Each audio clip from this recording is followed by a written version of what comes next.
Yeah, making the new IP is how can I put it? It's just don't do it. It's insane. I mean, it's a very difficult process. You have more questions than you have answers, especially when you come from like you've been making Uncharted 1 and Uncharted 2, just kind of like now like things are going, you just kind of like good momentum, and then suddenly that momentum like just drops, it stops. It's a very challenging process to create a new IP, and you're gonna fail over and over again, but that's what it takes. New IPs are really hard. They're hard because you don't know what's fun yet. You're building new tech, new AI, establishing new characters, new art, all this. You don't get that controller in your hand for like 6 months to a year. You don't know what it is yet. I remember like ages ago coming on the project and what are the infected gonna do? Like, what are they gonna do? They're gonna behave like this. I'm like, okay, we're like trying to imagine what's gonna happen. Fast forward like 4 months, they don't do that at all because it didn't work, right? It's hard mode, right? Like it's game development on expert. There's a big thing about making a game, right? Which is a game has to be fun.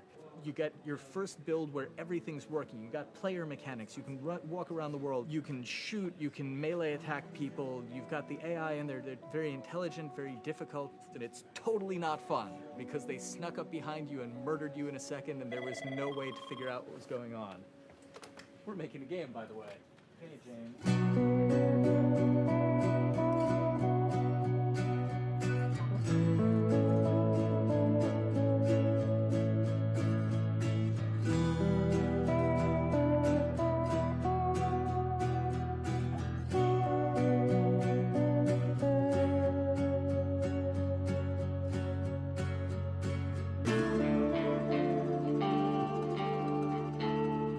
company has grown quite a bit since I started. I think I was the 12th employee or something back when we got started, but we've tried to stay true to those smaller studio roots. I've been here for 16 years. There's just no reason to leave. I just like the environment here. It's very non-corporate. I think the way we work on Dialogue is kind of special because we don't really like hierarchy or bureaucracy, and no one is really just a manager here. Naughty Dog has a very flat structure. We pretty much all report to the co-presidents and the game directors. I always tell people when we hire them, just like, my job is going to be able to trust you. And that's what I want. I want just to give you something and you go with it, and I know it's going to get done. We believe in iteration, we believe in collaboration, and we believe in the people making the game working directly with each other.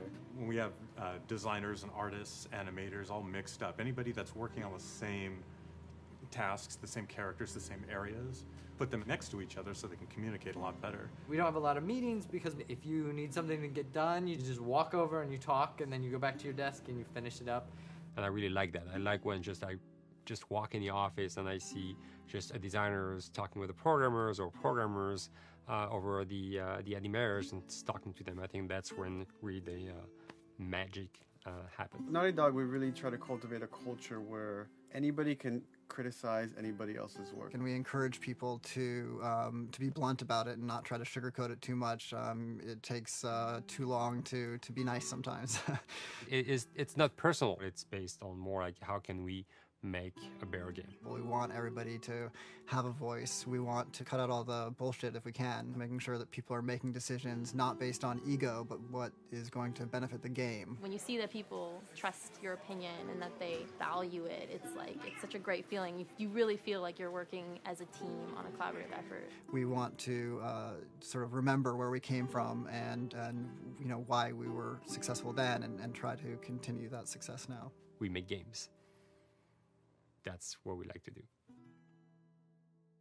Back when Uncharted 2 wrapped up and we decided that we were going to build the second team and create a new project, we kicked around a lot of ideas. One of the very earliest ideas was to go back to Jak and Daxter. It's really near and dear to us. We really love those characters in that universe, and we think that there are some interesting stories still to be told there. We started to realize that it was not going to do justice to the franchise that the fans had fallen in love with. It would be shifting it so far in a new direction that we felt that effort would be more justified in developing a new IP.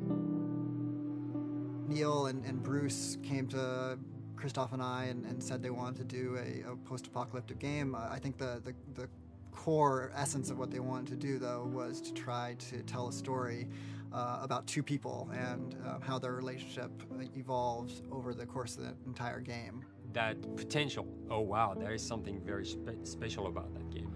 This is going to be polished. Like, you're not sure if it's going to work or not, and you have doubts. And like, should we be doing a game like that? Should we be doing a first-person shooter? Whatever. Like, you ask yourselves all those questions. And the creative director and the game director are the core of the team that have to really see eye to eye. That's why you have that balance between like Bruce and Neil's gonna try to push just the story and the characters, and Bruce is going to try to push that with just the gameplay as well. And so it's kind of like those guys are just trying always to find the right balance between the two. It's a very delicate process.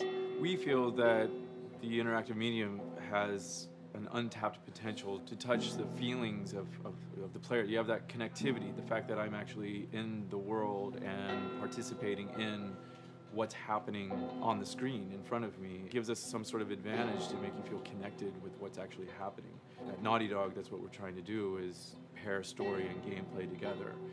If we can make you feel like you're actually with these characters on that journey, and you're invested in those stories and those characters, then you're feeling, in theory, the same thing that they're feeling.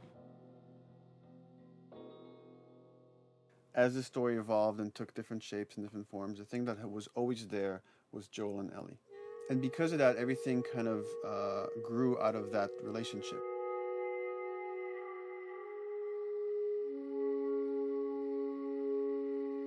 We've seen kind of that role of the anti-hero change, especially over the last 3 to 5 years, to where before it was like, the thick-neck mercenary kind of guy. For this game specifically, for this story, we needed something new.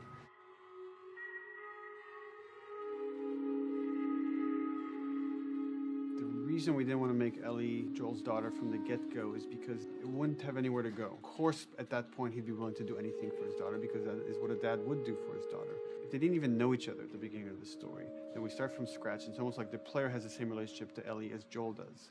And we could take our time to build that relationship between these characters. And if we do it right, then the player will be feeling that same growth that Joel does. And we're kind of mirroring that emotional relationship between the two.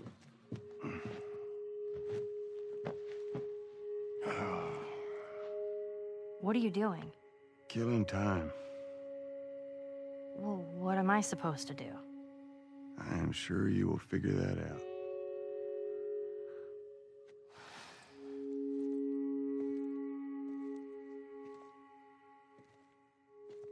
Your watch is broken.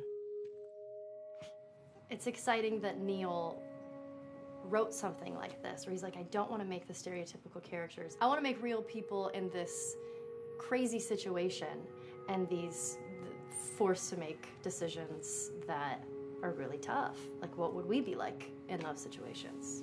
I mean, we weren't consciously trying to pick male or female for characters. You just try to pick characters and just be honest with who they are. It almost doesn't matter, right? Joel's daughter could have been Joel's son. Ellie could have been a boy, and Joel might have been Tess. You could have swapped those roles, and I think the story would have still worked. The focus on female strength, it's so unique. You get to see what's so powerful about a woman through all of these female characters, which makes this game wonderful and unique. There's a crew of Fireflies that'll meet you at the Capitol building. That's not exactly close. You're capable. You hand her off, come back, the weapons are yours. Double what Robert sold me. Speaking of which, where are they? Back in our camp. We're not smuggling shit until I see them.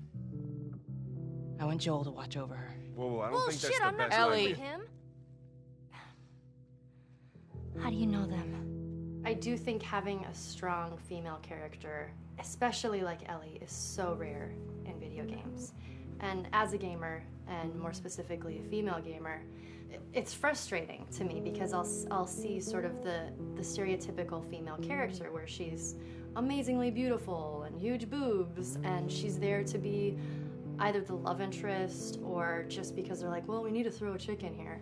We've seen the strong woman or we've seen the weak woman. We haven't necessarily seen the empowered woman from this kind of standpoint. And there's that beautiful scene where Joel finds her inside the house and she's reading through this girl's journal going, is this really what they used to worry about? What shirt do I wear and what boy am I gonna go out with? You know, and to be met with those first world problems that we deal with every day and go, how trivial is all of this? I think it's gonna resonate a lot, not just with, a female audience, but with the male audience as well. The thing that was intriguing to me after the fact is knowing that we're kind of creating a female action hero in a way, and this is her origin story with Ellie. To sort of be such a strong female character that is completely normal looking, regular t-shirt and jeans, and she's 14 and she is still a total badass, is really exciting to be a part of that. There's so few non-sexualized women in video games, especially in the main role, that we were kind of proud that we were creating one. It's very complex, and without the players knowing it, she becomes the protagonist by the end of the story. And that's why she's in the front of the box, and that's why we've been promoting the two of them together so much. Who's there? It is a dual protagonist game, and yeah, I guess I get nervous to think about it in that way.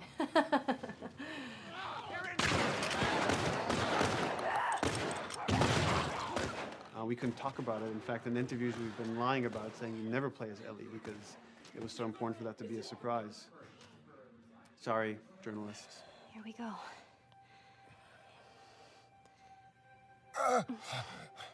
Sorry. Hold on. That's it. The tone of the game was set pretty early on that we knew that we wanted to make a really grounded story. We knew that we wanted to make the player feel the sense of tension and go through the same emotional roller coaster that Joel and Ellie were going through. One of the things we kind of struggled with is to say, well, if we want to really ground this world and make it so like realistic, maybe we shouldn't have anything that could be perceived as a monster. Maybe like by just having an infection that just killed people, and it's all about humans and how they deal with this post-apocalyptic society and how different people decide to survive. Maybe that would be enough. And what we realize is because we're making an action game, a lot of the storytelling happens on the joystick. And once we remove the infected, it's like all of a sudden now we can't tell the story through gameplay of what happened to the world. And that's where we kind of went back and kind of brought the infected back in, because it lets you see, once you're fighting them, the threat that people had to deal with that otherwise would just be very cerebral and people could talk about it, but you couldn't necessarily experience it yourself. In a novel, that might work. In a game for us, specifically an action game, it didn't work. And from there, when we start kicking around those ideas, and we're just like, what would be cool just to play? The early inception for it really came from a BBC video we saw called Planet Earth, where they were talking about a cordyceps fungus.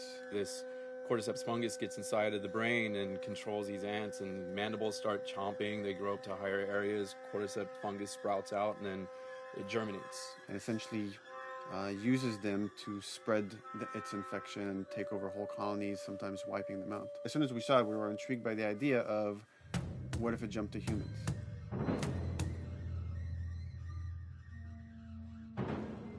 So what would happen? How would people react? What would happen to society? As we're trying to develop the look of the infected, we went through so many different iterations, some that looked really alien and subhuman, some that looked just essentially like zombies, and we couldn't find like an original place for them. But one of our artists just did this kind of photo mashup where he took a bunch of images of diseases or images of fungal overgrowth, and he kind of mashed it all together and he threw it on this person. It was a very iterative process, making sure that the fungus felt properly integrated, like it was part of the body, growing out of the body.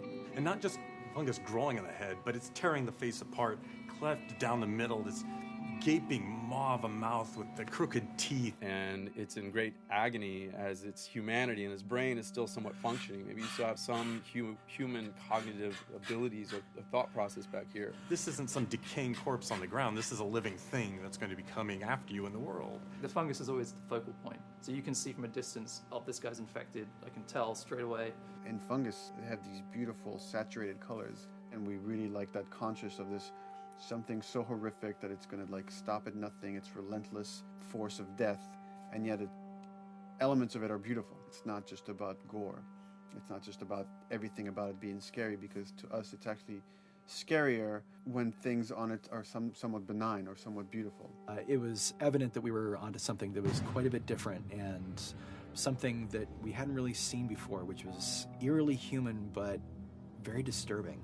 And it seemed so creepy and so unique that right away we gravitated towards it, and it was like, this is our base infected. Everything should kind of come out of this look.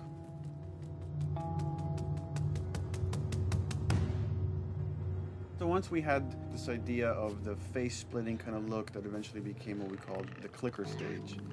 We went to great lengths to create a full biological cycle for these things. So in the early stages, you don't actually see too many signs of the fungus surfacing out of the skin. It's kind of underneath it, like people have lumps starting to show. The eyes will be kind of cloudy or lopsided because the fungus kind of originates inside the head. That moves into the next phase, which is the clicking phase. And if they mess with the eyes, we end up saying, well, how do they get around? Oh, echolocation. And they use a form of echolocation to track down their enemies. Just like bats, or even some blind people can see by making a clicking sound, a sound that on its own wouldn't be very scary. And then to associate it with something that people in this world are very fearful of, so that as you're exploring an environment, all of a sudden you hear this click, and you're seeing everybody just get frightened, just everybody duck, everybody hushes. Great.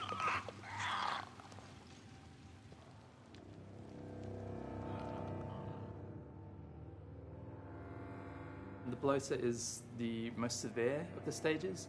So large pieces of the body has been replaced by these kind of fungal plates. The fungus completely takes over the body and blooms. They're kind of covered in things that have been growing on them. Things like moss and like little life on life kind of. What the fuck is that? When an infected feels like it's going to die, it finds like a dark corner and it becomes part of the environment. The human elements aren't there anymore. And then the body is gone. They lay down and sprout and then spew spores. And if people can breathe those spores, they become infected as well. It all had to kind of make sense of how each stage flowed from one to the other.